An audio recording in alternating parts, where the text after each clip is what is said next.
16 panoplies masculines composées de dentelles, mises en scène dans une ambiance futuriste, un monde imaginé par les créateurs du collectif Mode et Art du Futur. Mêlant à la fois multimédia et artisanat, l'exposition Marin Céleste s'intègre parfaitement dans la cité internationale de la dentelle et de la mode de Calais. Un voyage entre tradition et modernité, passé et futur.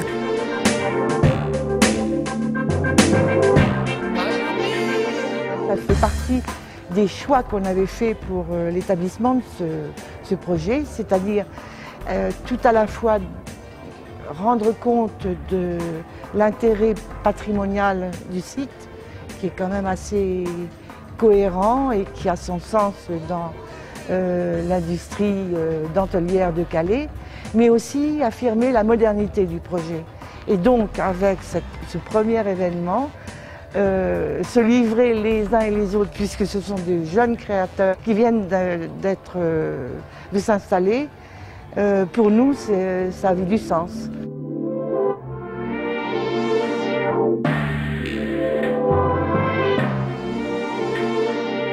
Sachant que pour ce collectif, le but est tout de même d'arriver à créer un atelier de confection de chemises d'hommes.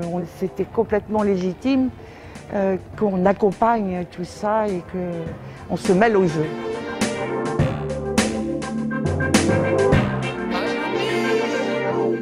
Des costumes de Françoise André et des bijoux de Véronique Rémy.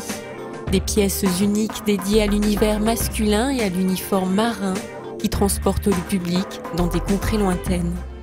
Nous sommes partis en voyage en fait en Polynésie où d'après nombre de grands explorateurs, c'est là où on trouve les meilleurs marins du monde. Et ces meilleurs marins, on les a emmenés dans le futur, on s'est projeté dans le futur de façon à parler de l'ornement dans le vestiaire masculin et à travers ça de parler de notre mémoire, de savoir que le très beau paradis que représentent les îles polynésiennes aujourd'hui est en danger et que demain, nous devrons sans doute, les scientifiques le disent, partir vers l'homme augmenté, c'est-à-dire un homme qui n'est plus vraiment ce que nous sommes.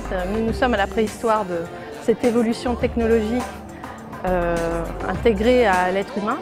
Les créateurs s'interrogent ici sur le devenir du cosmos avec cette histoire, un conte qui puise son inspiration dans la culture des Maoris et leur art du tatouage, appelé le moko.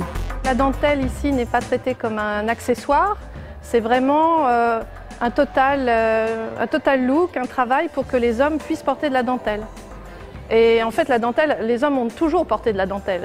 Nous, aujourd'hui, depuis disons 2 siècles, on s'est dit que ce serait plus qu'anecdotique.